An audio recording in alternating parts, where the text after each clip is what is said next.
Hello there. Good morning, good evening, good afternoon, wherever you happen to be. This is another episode of Ascension with A Course in Miracles. I am Laina Orlando, and today I'm testing out a new microphone. So I'm going to go back and listen to today's episode and last week's episode and compare to see the quality of the sound, because I want to make sure that I give the best possible sound qualities to these videos. And I'm not a technological person. That is not one of my gifts in this lifetime, but I am good at researching and asking questions on YouTube and Google and other places so that I can try and find things that are of benefit to those who come and watch my episodes. And today it's a continuation. We are, as always, in A Course in Miracles. We are in chapter 30 of the text. And the Course in Miracles is divided into three parts. There's the text, the lessons, and then there's the manual for teachers. If you are new to Course in Miracles, in my YouTube channel, Laina Orlando, there is a Course in Miracles playlist. Not only do I have an introduction to A Course in Miracles, this is where I recorded a live teachings that I did. I took an entire community through, well, not the entire community, but I took an entire class, people who registered for the class, through an introduction to A Course in Miracles. I think it lasted 6 weeks, 2 hours each. So it's 12 hours worth of recordings that breaks down what the Course in Miracles is about. It is something that I am passionate about because A Course in Miracles came to my life. It was brought to me. I was brought to it at a very important time. You see, I had been guided. To me, my guide was Jesus. I had been guided to write a course called The Power of Awareness years, 5 years before I started reading A Course in Miracles. And the power of awareness was given to me to teach so that I would learn what it is that every single one of us needs to become aware of. And the power of awareness takes us through a journey. The journey is the 6 phases from conception to enlightenment. See, every single one of us is born a magnificent divine being. We enter into this experience of separation, what appears to be a physical world.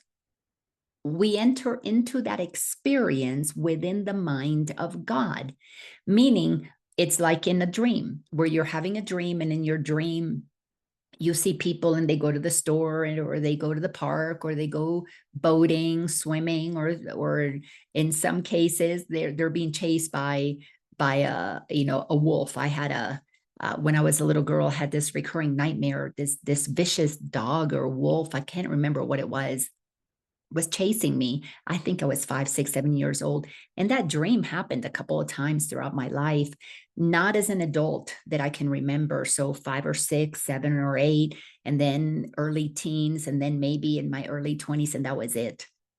But I remember. And in the dream, I was always a little girl being chased. So it's not like as I got older, I was older. And the dream was always the same thing. But in the dream, I was believing that I was being attacked and that I was being chased and I could be attacked and I was running away. So God has in its mind, in its infinite mind, where it can imagine anything it wants to imagine, has imagined all of these beings, you, me, and everything that exists. And in that imagination, each of us, can imagine whatever we want. So I was imagining an animal chasing a little girl, and I could sense the experience of that little girl being chased and her fear. I could also experience the intensity of this vicious animal chasing this little girl. So as the creator, I was creating these two experiences at the same time, and I was feeling them. And to this little girl, this was real. To this animal, this was real. And there was scenery and there was all kinds of beautiful things, all from my imagination. That began to help me understand as I was looking back on my dreams as an adult, and I was doing some studies of how dreams happen, why they happen, and interpretations of those dreams to gain more insights into me, because our dreams say a lot about who we are and in our state of consciousness. They give us ideas of our fears, of our dream desires and things like that. So dream interpretation can be a very useful tool when we are on this journey of awakening. So anyways, one of the things that became very clear to me early on as I was having my encounters with the divine, with Jesus, the voice of Jesus — I grew up Catholic, so that made perfect sense — was that every single one of us having this experience as a human is like that little girl in my dream, having an experience that is unique to us, even though we're in the mind of God and God is observing us having those dreams. So I was dreaming that I had characters, but I was observing those characters. So Course in Miracles is a teaching that helps us train our mind to move out of being the character, either the victim or the bully, the one being chased or the one chasing, to step back into the observer, to step back and become, as the dreamer is, an observer of the dream. Because until we step back and become the observer of the dream, we can't change the dream. We feel we can't change the dream. So I was given the power of awareness to begin to train my mind into understanding that there are only two thought systems: the thought system of the ego and the thought system of God. This is before I had never read A Course in Miracles. And I was going to metaphysical bookstores and I was looking at books, and I was told, always walk away from A Course in Miracles. That was not something I was going to look into, until 5 years later, when I happened to be in a relationship. This was my not the father of my kids. I had already divorced the father of my kids, and I had met another person, and we were in this intense relationship, very special relationship, as I learned later on from the Course. And the marriage was becoming a little tumultuous. This was 2011. We got married in 2010. This was 2011. 2012, the beginning of 2012 is when I began to study the Course from January 1st and did it the entire year. And I haven't stopped since. I think maybe 1 or 2 years I haven't read the lessons in order, but I've studied the Course, or I've taught from the Course, the lessons, the manual for teachers. I've been involved with A Course in Miracles now for 12 years, a little bit over 12 years, because I started at the end of 2011. But what the Course was teaching me was what the power of awareness had made very simple and clear first. It's like power of awareness was the cliff notes to A Course in Miracles. Then I was guided to read A Course in Miracles. And I cannot stop. And the reason I cannot stop is because there are layers and layers and layers that get revealed as our consciousness shifts. I am also a student of the teachings of Dr. David Hawkins. And David Hawkins has his life's work. Now he's deceased now, but the essence of his life's work was to teach us the levels of consciousness. So we all operate from the ego in the lowest realms possible. And then we have the opportunity to work our way through those levels of consciousness. And what consciousness, as I understand it, from what he's attempting to teach us, is our ideas, our understanding of the world. So first we have a very small idea. And levels of consciousness is expanding our understanding, our awareness of what is possible. So instead of knowing a tiny little bit of information, we are expanding. And as it expands, you begin to see that really our fears are imagined, just as it was for that little girl that was being chased by an animal. You know, I was imagining that was fear. Now, the Course in Miracles tells us that nothing real can be threatened and nothing unreal exists. So as we study the Course, we begin to understand that this entire experience, human experience, has been made up. We have made it up. That is very offensive to the ego, who thinks this is solid and real and is so, so important.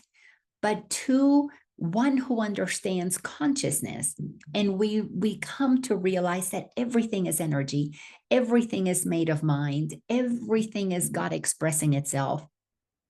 It becomes a very liberating awareness, because you begin to realize, well, if I'm the creator of this reality, if I'm the dreamer of this dream, then let me get in touch with the dreamer and change the dream. Course in Miracles calls that creating a happy dream. Because if we are focused on having a happy dream, there's no need for fear and anger and blame and shame and guilt and revenge. There's no need for that in a happy dream. As a matter of fact, that is a block to a happy dream. A happy dream is where all characters are aware that they're creators. All characters operate in total, complete transparency, because we understand telepathy. We can read each other's minds, because the Course teaches all minds are joined. And if all minds are joined, all minds are operating together, then there's really no secrets. Nothing is hidden. You know what's happening. That transparency activates a high level of integrity, because if you know you're being watched, if you know everybody knows everything, why would you do something that you can't lie, because everybody would know. So as we are deliberately wanting to move out of the lower levels of consciousness, because we're looking at our fears, our angers, our shame, our pain, our guilt, and we're wanting to understand, why do I have these emotions? Why do I have these low level feelings? Maybe you've gone through a divorce and you're angry. Maybe you were cheated on. Maybe you cheated on somebody. So you might have the shame that, or the guilt that you cheated on someone. Maybe you have the shame that someone cheated on you. You don't want to talk about this, or you're angry, and maybe you want to take revenge. Maybe you're going after that person that cheated with your partner. The mind can do all kinds of things. If you no longer want to be reacting based on what your mind is telling you to do, you want to find out, well, how can I change my mind about this? That's just the way things work. If you happen to come to the teachings of A Course in Miracles, it's one of two things. You're curious about how can this be, or you're serious, meaning you have done enough work and you understand that everything boils down to two perspectives. Everything comes down to only two possibilities. That means that in those possibilities, it is a possibility of love or a possibility of fear. And when we have those two options, only love or fear. Hey, Shere, good to see you here, sweetie. When we only have those two options, then the whole process of healing changes. It becomes simpler. So as I was given the power of awareness to teach, I was learning to keep things simple. It is either love or fear. It is ego or it is God. At the time, I didn't understand what ego was. So the power of awareness came with, and when I say it was given to me, it was given to me. I didn't know what I was teaching. I had no idea about these concepts. I went into my living room, actually my sunroom one day, and I was told, take a notebook and take a pen. And I walked out there and I just started writing this course. And after about 3 or 4 hours, I had this entire course that I still teach. It's a 5-day workshop. It started off as 2, and it was too much information for 2. Then it became 3, then it became 4. And then I started adding an evening introduction so we could get the introduction and get everybody to know each other out of the way. And then it's 4 very, and when I say intense, it's not intense because you're, pins and needles. It's intense because you're taking an inventory of all of your beliefs, at least the ones that need to be looked at that time. If you take the power of awareness, if you attend that retreat, as many have multiple times, you see that there are layers and layers and layers and layers, because we can only see what we can see at one time. But the power of awareness helped me understand, and this chart is a representation of that. that years later, once I studied the teachings of Dr. David Hawkins from the book Power versus Force, it made sense and I combined them. So the colors that you see here is a representation of the colors from Dr. Hawkins' chart. So Power of Awareness states that we are all born from expanded consciousness. We are in the mind of God created. God thinks us into creation, imagines us. I want to have an experience as Laina. I want to have an experience as Bob or Susie or Billy or Muhammad, or it doesn't matter. God, being infinite, can imagine any character. So we, all of us, descend from infinite consciousness where we're one with all that is. We make the decision to incarnate. This is why I highly, highly recommend that people watch the YouTube video. And some have visual, some is just the story being read by Neil Donald Walsh, who wrote Conversations with God. He also wrote a book called The Little Soul in the Sun. And I read that in my workshops to people so that they get to understand what's happening to them. So the little soul in the sun states that when we know that we're one with everything, you're everything. There's no contrast. You are the light. You are pure awareness. You're in with God. There is all knowingness already existing. However, if you want to have an experience of yourself, you must then have a contrast. If you are the light, you must experience the contrast of darkness. If you are a being made without a body, pure non-physical essence, well, you then need a body to experience yourself as separate and solid and have all of those feelings, emotions, those senses that we have in a physical body. So from a non-physical place, and think of this not just as the cone, but as a spiral from beyond the physical incarnation, we are with all that is. We are up there in the realms of infinite possibility that God is all about. And then we little by little descend. It's like we take the stairway to hell, if you want to call it that. We incarnate into a family, we have human experiences, and little by little, we're trained into the level of consciousness that they're at. So my parents had a level of consciousness that was in some ways more elevated than other people, but in other ways, just as delusional as everybody else. Believing in the church and God being outside of us, in good and evil and punishments and rewards, and working hard and making money and doing all of those things. But there was a component of curiosity because both of them actually, and I learned this more about my dad after he passed because I began to see some of the books that he had been reading.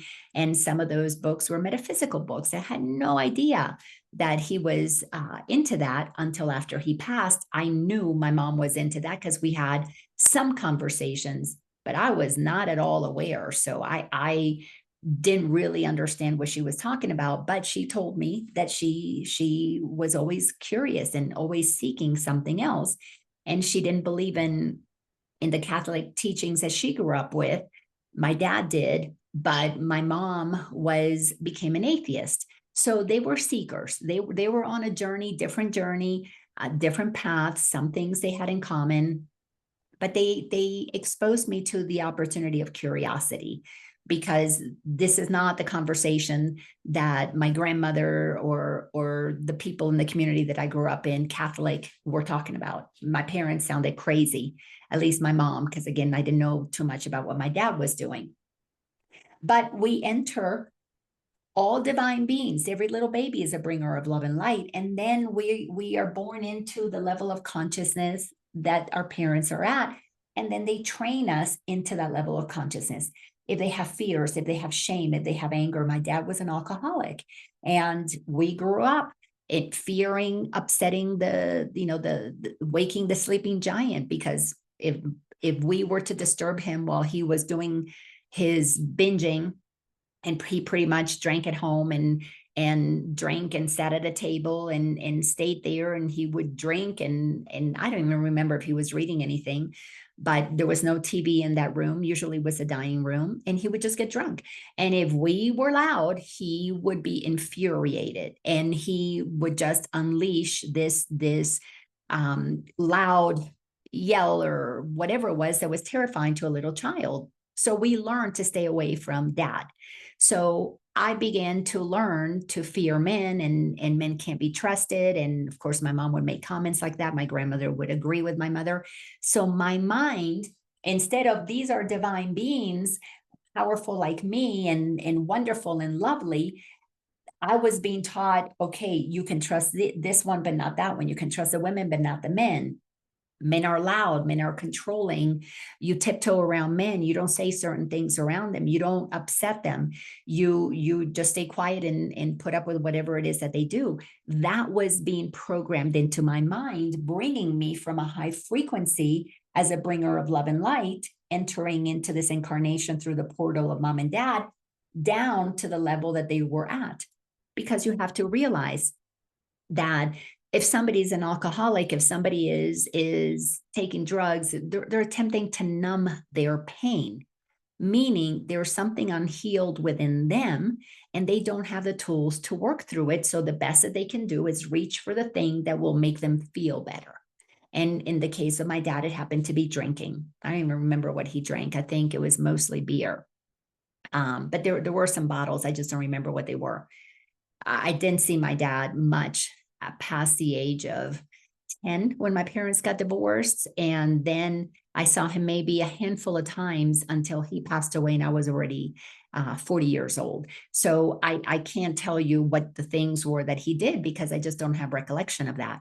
But I do remember that he would have to take something, some kind of liquid outside of him would have to be ingested into him to make him feel better. But if you disturbed him while he was making himself feel better, then he would be raging on whoever was disturbing that process by which he was numbing himself. Now, because I've had a son who went through a 4-year drug adventure, I fully understand what my father was doing. At the time, I perceived him, in my reality, I perceived him as this terrible, vicious, mean, uncaring, unloving, disconnected father, that I didn't really have a father figure growing up. So with my son, I realized, oh my goodness, that's what my father was doing, numbing his pain. But this time I'm the mother figure that is part of my son. And here he is numbing himself. And I had to look at, what am I doing to make him numb himself? That's when I began to have compassion for my father. What was going on with his parents that he had to numb himself? What was going on with his world that he had to numb himself? So Course in Miracles teaches us that we can change our dream. We can change our experience. To the ego, it's very offensive to think of life as a dream because we think, oh, this is reality. But if you want to free yourself, you have to think of it as a dream, that you are dreaming. Like at night, you dream of characters, as I said earlier. You have a dream and there are characters in your mind. You've got to begin to think, okay, I've got characters in my life. What are the roles that they're playing? Why are they there? And then you take responsibility for being the creator of that experience. And of course, you can call it dream, you can call it reality. Words don't matter. The Course in Miracles has taught me words are symbols. That's all that they are. They symbolize something. If we only call trees because we've agreed that they're trees, but if somebody were to call them monkeys in the beginning, they would be monkeys. And then maybe monkeys would have been trees. So we've got to learn to not be caught up on words and what they mean, because they're all made up. None of them are set in stone. If we as a collective decided to start changing words, then we would be changing words, because they don't have, they're not solid unless we decide that they are for us. So whether it's a dream or a reality or life, it's all the same thing. The objective of waking up is to pull yourself into the observer of the experience that you're having. Look at the characters, understand the characters, understand where are they in their consciousness. And you can't do this when you're at the beginning of your journey. I know I tried and it didn't work. You've got to be far along enough on your journey to understand that everybody, every single one of us is a divine being that descends down that spiral, down that stairway to whatever level of consciousness they are raised in. So once you understand that everybody does that, then you can observe and have a better understanding of where people are at in their level of consciousness. That is so, so important, because as you begin to observe where people are at, you automatically have compassion for them, because you know what it took for you to dig yourself out of those lower frequencies and the work that you had to go through to raise your vibration. And that is also part of what was given to me to teach. In the power of awareness, there's only one tool, and it's the shift and live tool. It's 4 simple questions, things that you answer so that you have an awareness of what thinking with fear does to you and what thinking from love does to you. And of course, it creates a certain atmosphere that you are operating in. It creates your environment. It creates how you experience life. And until you understand that our experiences are uncomfortable, painful, harsh at the lower levels of consciousness, and we lighten up.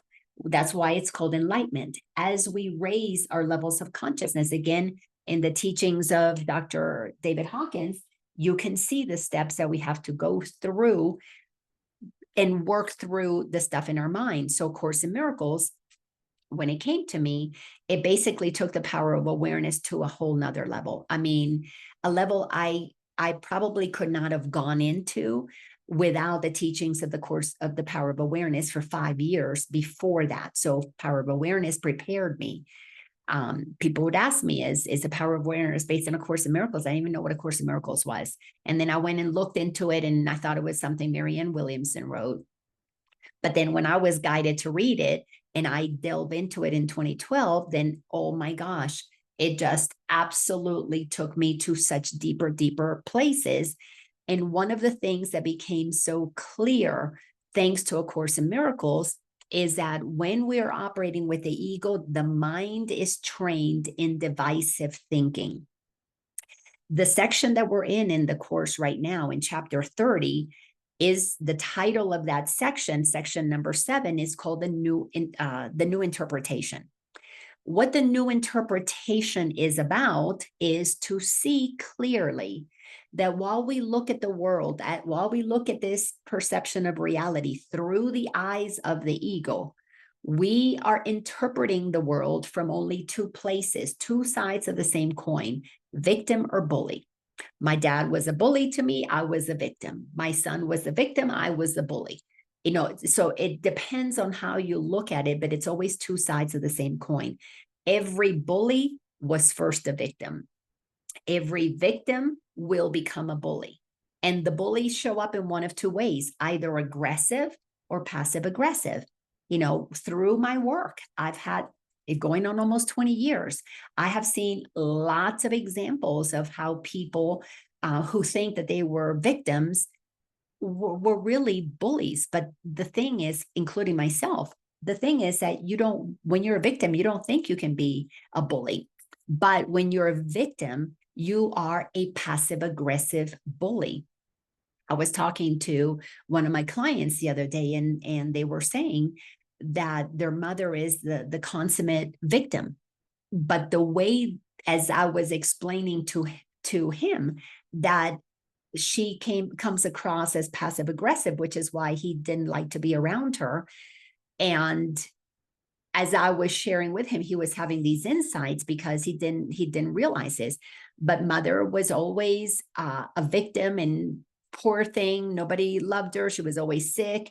And the way that she was passive aggressive is she would let her kids know, well, you didn't come visit me. You must not love me.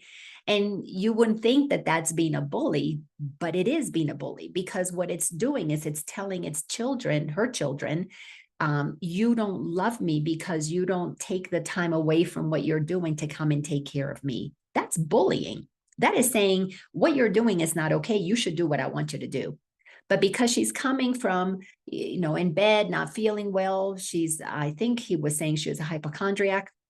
The stories always change, but it's basically the same thing, always sick, can't do anything, needs everybody to take care of her. Dad left, probably because he was tired of that, having somebody who always couldn't do anything. So she was manipulating the kids, and he's the only child in the family. I think he said that there were four. We've just recently started working together, so I don't know the details of the relationship yet, but he was the black sheep because he basically wasn't buying into that. Because in his journey, he's realizing that, yeah, people get sick and things happen. As a matter of fact, he's a chiropractor. So he understands people get sick, but you don't need to manipulate others from that place. You don't need to be a victim of what's happening to you. You can have something going on that is physically debilitating, and you can still have an attitude of empowerment. That is absolutely possible, but you have to understand how to train your mind to think beyond the physical limitations. Because again, we're creating our reality. So in this new interpretation, one of the things that Jesus wants us to understand is that the Holy Spirit has one purpose. And I wanted to focus on this chart. Let me swap out my chart. The Course in Miracles keeps everything very simple. Everything is either love or it is fear. So when you understand that it's either God's way, which is the way of love, or the ego's way, it's the way of fear, there's only two possible ways. And the reason I put the yin yang sign in there is because while we are in a human experience, a divine being having a human experience, we're always going to have a little bit of ego in us. It's part of what allows us to believe that we are separate from one another. The work that we're doing while we are in this world is to train ourselves into recognizing that the ego should be a very small aspect of self. It should only be the sense that we have that we are separate, but the mind knows that we are one. So it's what allows us to have this experience, so that when I hold my grandbaby, I am holding someone other than myself. But at the same time, my mind knows we're made of the same thing. We're made of the same substance. What has happened to humanity as we have descended, as you see in that chart, as we have descended into the lower realms of consciousness, we let the ego take over, and there's a little bit of spirit in us, because if you're alive, it's because spirit is still active in you. When we have the death experience, spirit leaves the body. There's no need for the body. There's no need for the experience of separation. Spirit leaves. That's why you can go to a funeral, see a dead body. It's the person you know, right? They're there, but they're not animated. But it's the animation that makes them unique, not just another body. Well, that animation that leaves is spirit, it's life force, whatever you want to call it. It's always in us. But when our mind has been conditioned into the lower levels of consciousness, into being in the world and of the world, we pretty much make all of the decisions with the ego. That's why the ego becomes the bigger part of who we are. And there's just a little bit of life force in us. My grandbabies, young, they're pure spirit with a little bit of ego in them. They see me as their grandmother, so I'm separate, but it's pure love and pure joy. There's no victimization, bullying, there's no judging, there's no shaming, there's no trying to make me feel bad if I don't pick them up. So there's none of that. It will eventually get trained into them, and they will become somewhat egoic, because it's just part of being a human. So this might grow a little bit more, but it doesn't have to get to this level of consciousness that is so low and so disconnected. The way to maintain higher consciousness is to recognize two thought systems. This is why we have to keep things simple. The ego does not like simple things. The ego likes complicated things. The ego loves convoluted things. So we have created a convoluted universe. And if you want to read more about the convoluted universe, I highly, highly recommend Dolores Cannon's work, where she did lots of past life regressions on people and saw how convoluted the ego makes everything. That's why her book is called The Convoluted Universe. When you're doing the work that is required to free yourself from the egoic mind, it's an unwinding process. It's a looking at your beliefs and little by little releasing them, and becoming lighter and lighter. How do you do that? A great example here. Let's take honesty. Honesty is part of God's reality, because when you know that we're all powerful creators, then you operate with the honesty that there are no bullies and victims here. If you want to be a bully, if you're acting like a victim, it's because you want to, because you're creating that experience for yourself, not because you're that. God created you as a creator, created in its image. So we were created to create. So in honesty, one who has done the work can observe the drama, the pain, the suffering, a war, a divorce, bombing, something, hurricane, whatever. You observe it in honesty. These are experiences that are happening because people wanted to experience them. So you don't see anybody as a victim or a bully. You simply respect that those are the experiences that they're having. Now, because we're loving beings, we will assist and support in any possible way that we want. Like my client wanted to support his mother while she was sick. He just didn't want to buy into the guilting part of it. He didn't want to go there and be told how terrible he was because he didn't come visit 2 days ago or 3 days ago or even a week ago. He wants to visit when he has time to visit because he has his own life and his family. So to go there and hear what he didn't do right wasn't appealing. He just wanted to be acknowledged. Oh, you're here today. Thank you. Can you help me with this or that or the other? He would have been happy to do that. But when we are not being loving, we are manipulating. That's just what the ego does. So when we are honest, we can't manipulate. When we're honest, we have to be transparent. When we are totally honest, what happens is we're no longer telling lies. And if you're no longer telling lies, then you can have really transparent, honest conversations. So a very simple example, and you can see this anywhere, everywhere, as a matter of fact, a couple. If one partner cheats on the other and then they begin to lie, no, I didn't do that. Then they're activating guilt because they told a lie. The other person who is being lied to, maybe they have no idea. And they're going about their lives thinking that things are one way when they're another. But because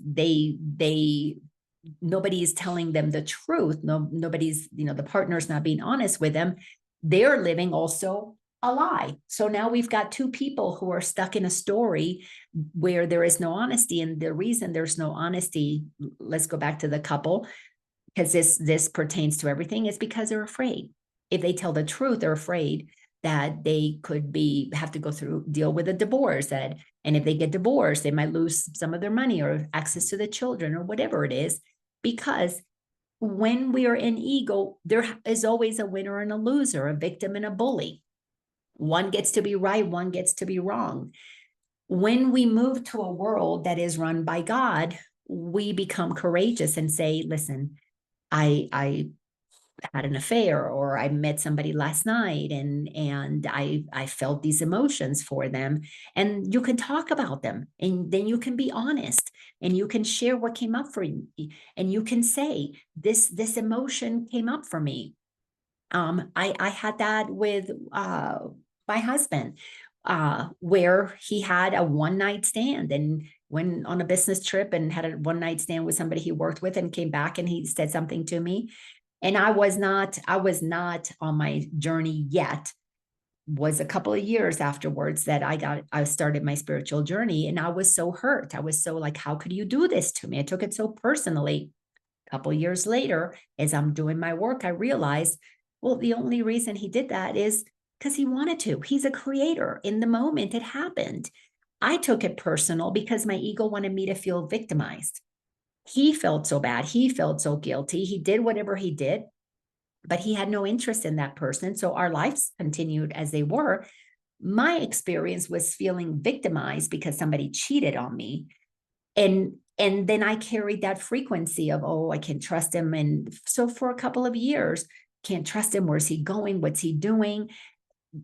that's not love. That's not a loving way to be. You can take that to government. You can look at the bigger picture with more people instead of just two people. The bigger picture. Government says that they're going to do this thing and then they do something else. Why can't we see exactly what you did? Why can't we see the details about where the money went? Why can't we have access to all of that? Well, we can't have transparency because we don't have honesty, because people lie. People lie because they're operating from their ego. They're operating from the part within themselves that they need to somehow maintain a level of control. So in the new interpretation, Jesus is wanting us to understand two thought systems. Last week, we left off in paragraph number 6, and we read through paragraph number 9, or sentence number 9, I'm sorry. But I'm just going to summarize a little bit in that particular section. So I'll read about the beginning of paragraph 6, and then we'll continue paragraph 6 and then 7 and complete this section. So in paragraph 6, we're told that in sentence number 2, the Holy Spirit's goal gives one interpretation, meaningful to you and to your brothers. So what we have to understand is that the Holy Spirit, God says, you're all creators of your reality. You're powerful. You can choose love or fear. You can. The ego tells us, oh, we're not, some create, some don't, some have, some don't, some are, the 1%, some are the 99%, some have created this experience, some don't. They're victims and things happen to them. So the ego gives multiple interpretations. God says, no, you're creating it. When God speaks and says you're creating it, you have to take responsibility for how you perceive things. The ego, it's not your fault, it's somebody else. It's the government's fault, it's the media's fault, it's my mother's fault, it's my son's fault. Always blaming. So in sentence number 5, it says that all sacrifices entail the loss of your ability to see relationships among events. So when you have two different stories, for example, I was under the ego, my dad is this vicious person, this mean person. I can't talk to him. He gets angry. Looking at him through the lens of a 5, 6, 7, 8-year-old that was told, don't go near daddy. Daddy's drinking, leave him alone. I didn't understand the relationship between the events. He was doing to me what somehow had been done to him, because later on I learned more about his childhood. And then when I began to learn more, I was able to put pieces of the puzzle together. So the ego sacrifices the ability to look at the big picture, because now it's all about me. The ego is selfish and greedy. It's all about me, always. That's why victims are vicious. It's all about them. Instead of this thing happened to me, let me not lose my ability to create the life that I want because of what happened to me. Then we look at it as an opportunity. Well, what did I learn from that? What can I do better? As I was dealing with my son's addiction, I was able to go back to, how would I have liked for my dad to treat me? I would have liked for him to have had conversations with me, to explain things to me. I wanted my son to talk to me, meaning I had to be available to talk to him and not be the kind of parent that my dad was, that, nope, we don't talk about these things. It's like dad got drunk, but we all knew it, but no, we don't talk about that. We pretend that it never happened. So the ego creates all kinds of stories. And it goes on to say in sentence 6, and looked at separately, they have no meaning. So there's this thing that dad did, there's that thing that mom said, there's this thing that I experienced. It's almost like we can't connect the dots because everybody's operating from their own level of dysfunction. So it says in sentence 7, there is no light by which they can be seen and understood. They have no purpose.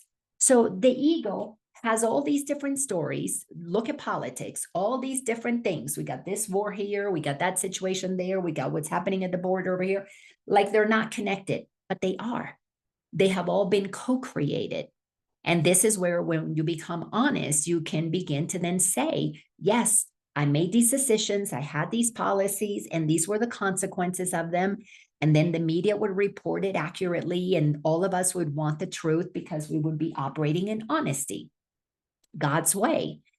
But when we operate from the ego and we're operating strictly from the perspective of me, myself, and I, then we lie, we pretend, we don't want people to see things, but those who are waking up can see it. That's what's so crazy about all of this, is that we think nobody sees it. My dad might have thought nobody sees that he's drunk, but we all knew it.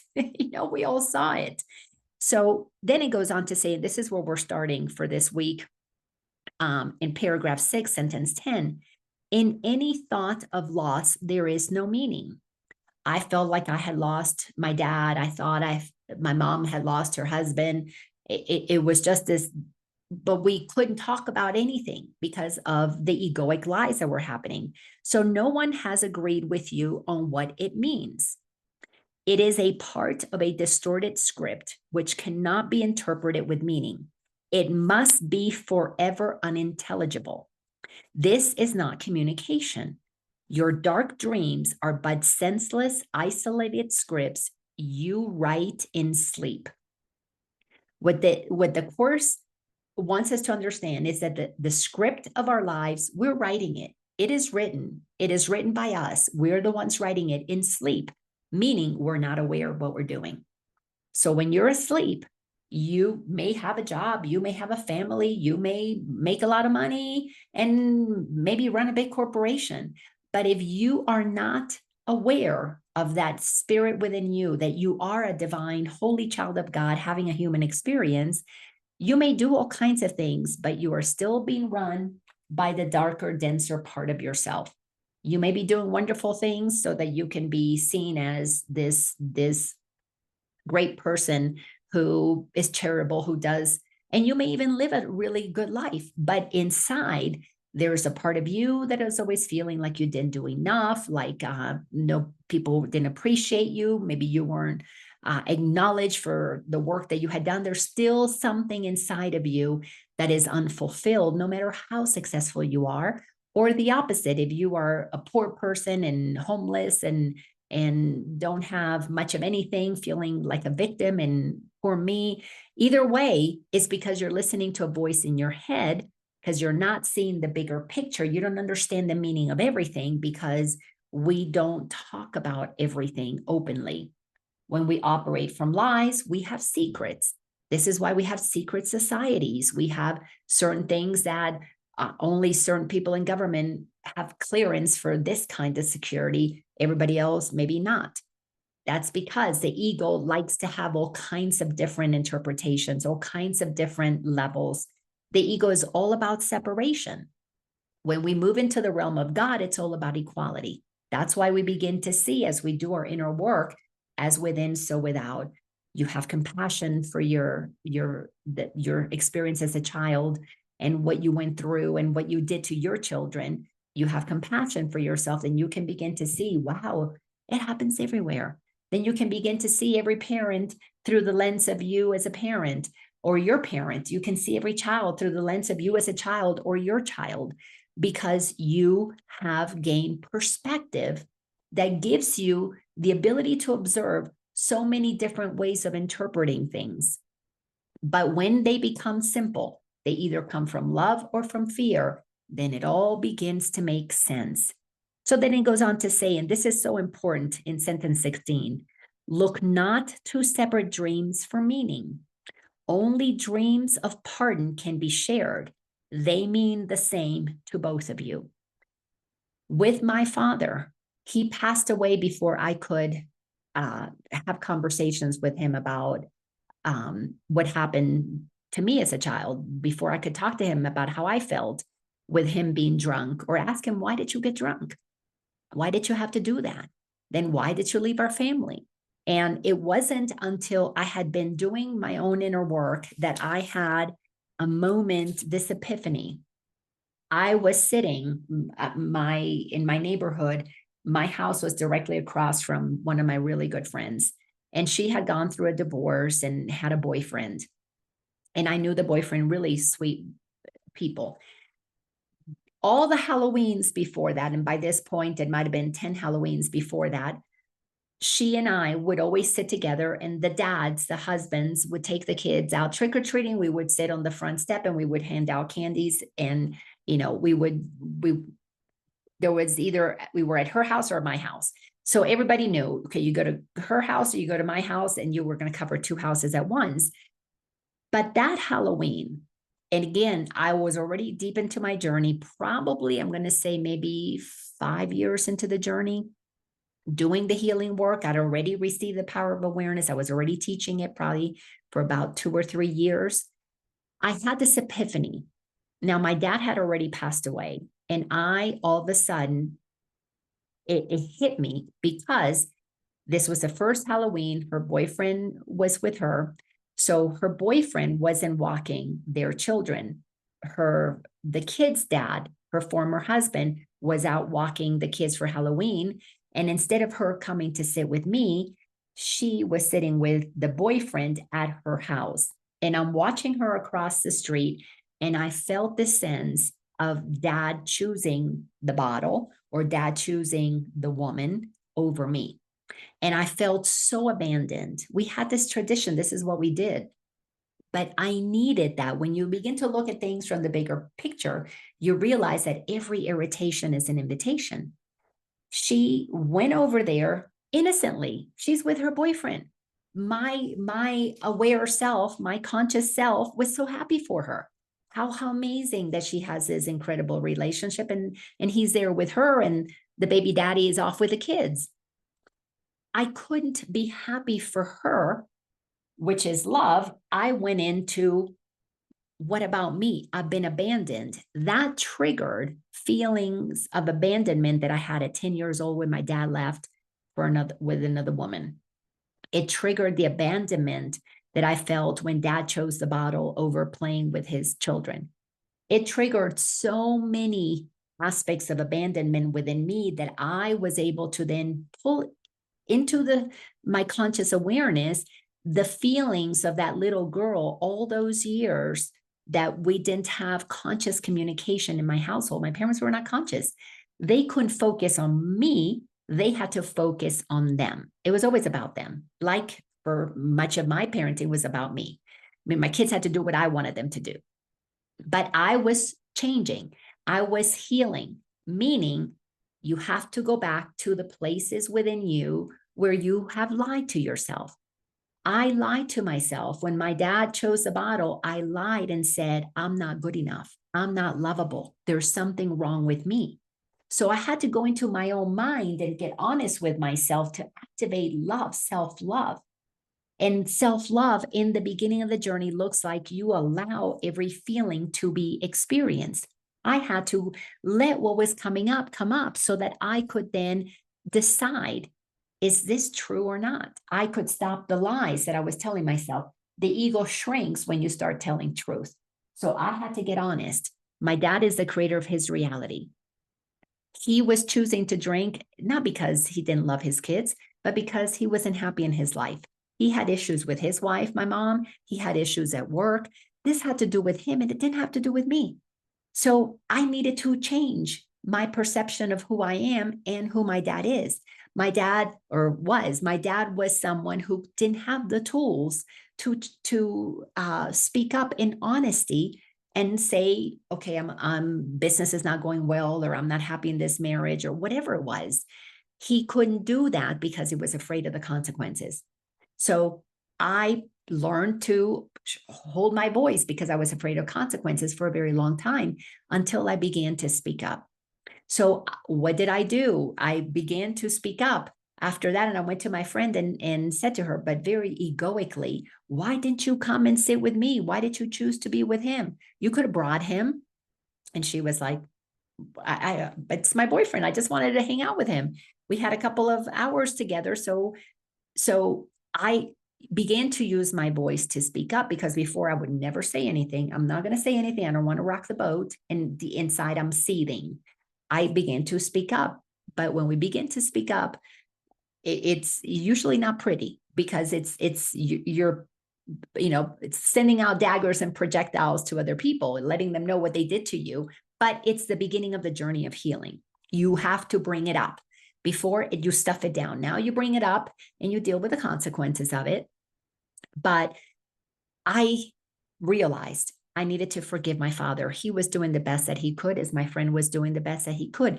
He was loving himself by letting go of that marriage. He was loving himself by not feeling the pain and numbing it. So what happened with my son a couple of years later was I began to realize at the time that I had that experience on the front steps during Halloween, Spencer might have been 4, 5, 6 years old. 10 years later, meaning I'm on my journey a lot longer now, Spencer starts doing drugs, and I immediately could go to the place of saying, honey, you are numbing something. Let's talk about this. This is why my way of dealing with his alcohol use was unconventional.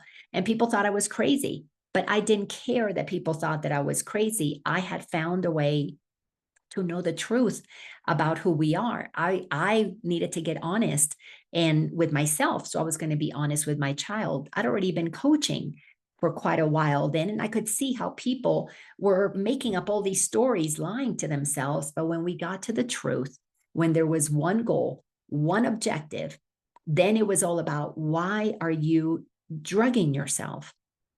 The reason is he's hurting. So we don't need to start talking about anything else except for, why are you hurting? He's hurting because he's believing lies. I'm messing up, or as he would say, I'm a fuck up. I'm not going to do well in school. I'm not going to get to college. I'm going to disappoint you. And I'm going, oh my gosh, this child thinks he needs to live for me. Well, it's true. I trained him that way, but I was changing. So I was saying, okay, no.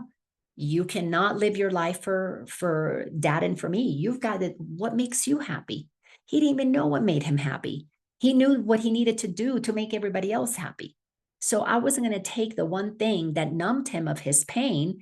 We made an agreement. You keep doing your drugs and you get high and you feel better. But when you come down and we can have a conversation, let's talk about, what pain are you experiencing? What had you go so low that you needed to get the high of the drugs? And it took 4 years of many conversations, many scary nights, never knowing if he was going to come home or not. If that was going to be the last time I was going to see my son. But all the while, I'm doing the work of the course. We needed to have one objective. As it says here, don't look not at separate dreams for meaning. I couldn't look at to find meaning in school's not going well. His friends don't like him. His friends are using him. His friends, the girlfriend makes him feel better. I couldn't look at all those things. We needed to come down to the one thing. What are you feeling? What is making you hurt? Then we could come in and begin the process of forgiveness. He needed to forgive me because I assisted him in forgetting who he is as a child of God. And I pulled him down into my lower level subconsciousness. And I had to forgive my father because I believed that I was not good enough. And that gave me permission to do the things that I did to numb myself. Now, my numbing was legal because I could go get a drink legally because I was of age, or I could go shopping and spend money to make me feel better because I was an adult. But Spencer was a child and he couldn't do it legally. He had to do it illegally. So as we move on to paragraph number 7, do not interpret out of solitude, for what you see means nothing, meaning what you're separate. Oh, poor me, this is terrible. You're thinking with the ego when it's all about you. It will shift in what it stands for, and you will believe the world is an uncertain place in which you walk in danger and uncertainty. So if Spencer was looking at the world from, I'm failing in school, I can't get into college, or I'm going to disappoint mom or dad, or my girlfriend is mad at me because I went to a party with the guys instead of with her. If you're looking at all these separate things, you're not going to find a solution, because all those separate things are giving you more reason to feel stressed, to feel worried, to feel like you're not measuring it up. It's an uncertain world. That girlfriend may not be with you forever. She's not. She's since married and has kids, and he's been with a couple different girlfriends since then. School, he eventually got out of school, so he couldn't be focusing on school. He's almost 30 years old. He has a career that has nothing to do with what he was thinking he was going to go to school in. So you can't be focusing on all of these outside things. You got to come within. Sentence 3, it is but your interpretations which are lacking in stability, for they are not in line with what you really are. This is a state of seemingly unsafe, so seemingly unsafe that fear must arise. Spencer did not know who he was. He did not know that he's a divine child of God, because I helped him think he's just, a boy. He's just 14. He's just a student. He's just, my son. He's just a brother. He's just a this, that, or the other. I didn't raise him fully to know that he's a divine being, creator for his own reality. A child of God who chose to incarnate to have an experience so that he could create a reality, whatever that means.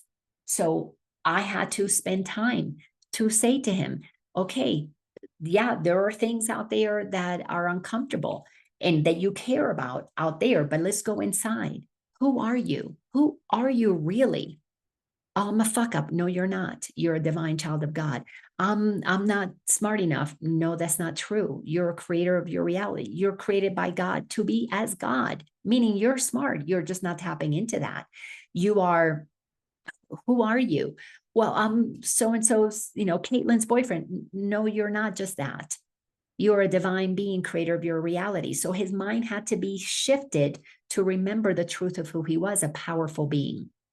Choosing to have a relationship with Caitlin, a powerful being choosing to do drugs, a powerful being choosing not to tap into his full intelligence. So when he began to open up to the idea that there was more to it than all these separate things, he came into congruency. It took 4 years, more and more, loving himself enough to be honest with himself. Instead of all these lies that he had picked up along the way, and he forgave me for what I did to him, because I had to forgive my father for what I perceived my father did to me so I could get my power back. He had to forgive me so he could get his power back. Just because I said those things doesn't mean that they were true. He had to understand, don't look to idols. Don't make me your authority just because I'm your mom. Don't make me your authority. We were going through a journey of becoming brothers and sisters in Christ, becoming equal so that we could see each other as equals and not have the hierarchy that the ego does, where there's a bully and a victim. There's a haves and a have-nots. There's the boss and the employee, the parent and the child. We needed to come into all men and women are created equal. So we had to come to that place of we're equal. And I had to open up about my own stuff with my father when I was almost his age, so that he could see that we all go through the same thing. I couldn't be this mother who was expecting him to rise to this level. I had to be an equal that had to meet him at the same place, so that he could so that I could have validity in why I was sharing what I was sharing. So then on sentence number 5, it says, do not continue thus, my brother. Basically, this state of looking outside of you. We have one interpreter, and through his use of symbols are we joined, so that they may mean the same to all of us. The symbols that the Holy Spirit uses are very simple. Oneness. We are one. We are one being, having an experience as an ego or in alignment with God. We are one. The symbol of love, compassion, kindness, generosity, forgiveness, gentleness. When you're operating from that, it's easy to be honest. When you're operating from guilt and shame, it's easy to lie because you don't want people to know those things. You're lying to yourself because you're not being honest about the truth of who you are, that you made those things up to have experiences. So in sentence 8, it says, our common language lets us speak to all our brothers, and to understand with them, forgiveness has been given to us all. And thus we can communicate again. Until we are willing to be transparent, we are not going to be able to have the kind of communications that allows for the collaboration necessary to co-create a new world. We have to do the work internally, become one within.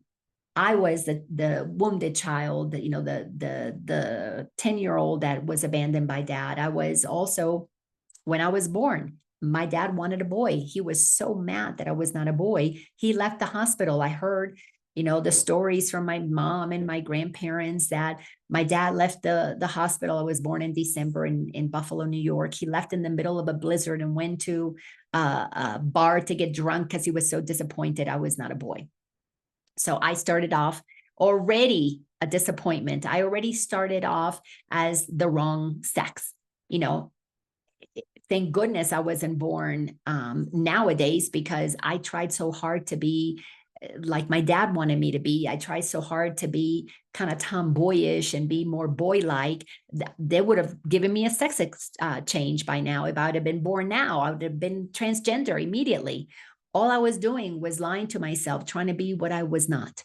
Instead of saying, okay, dad, you're disappointed. That's about you. It has nothing to do with me. I came out a girl and that's the way that it is.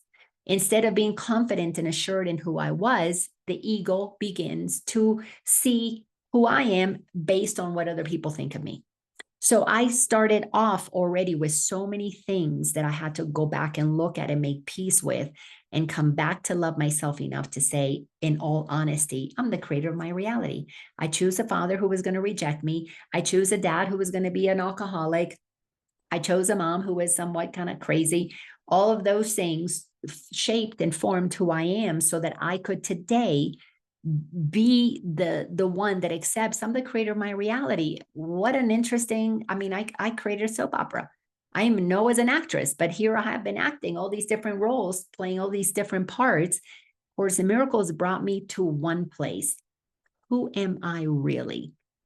I am a divine child of God, and so are you.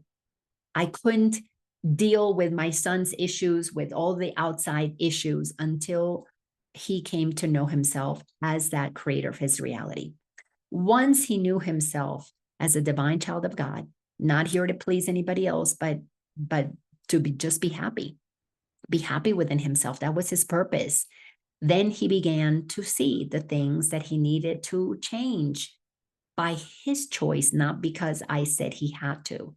By his choice, not because there were consequences that, like his father, you got to go to treatment and you got to do this. So he went to treatment and didn't change anything. Did it help? I'm sure it did.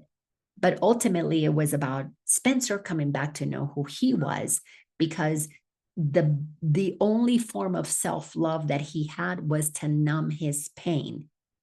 When he began to hear that, wait a second, I'm drugging because I'm hurting. Yeah. What is the hurt about? Then he could trace that back to within. All perceptions that he had, misperceptions. He was lying to himself by perceiving things in a way that were not true. Were they somewhat true because it's what we were doing to him and the school was doing to him and the consciousness of the community was doing? Yes, but he didn't have to believe them because they were not his truth. Course in Miracles is all about bringing us back inside, find the truth of who we are, connect with God within, because once we connect with God within, we become so different. We can be in this world but not be of it, because you realize everybody else is doing the best that they can with what they've got. You don't take things personally. And as more of us operate that way, we will become the conscious parents for the future generations to be born too. As I watch my grandkids and with my children who are more, my daughter who's way more conscious than I was as a parent at her age.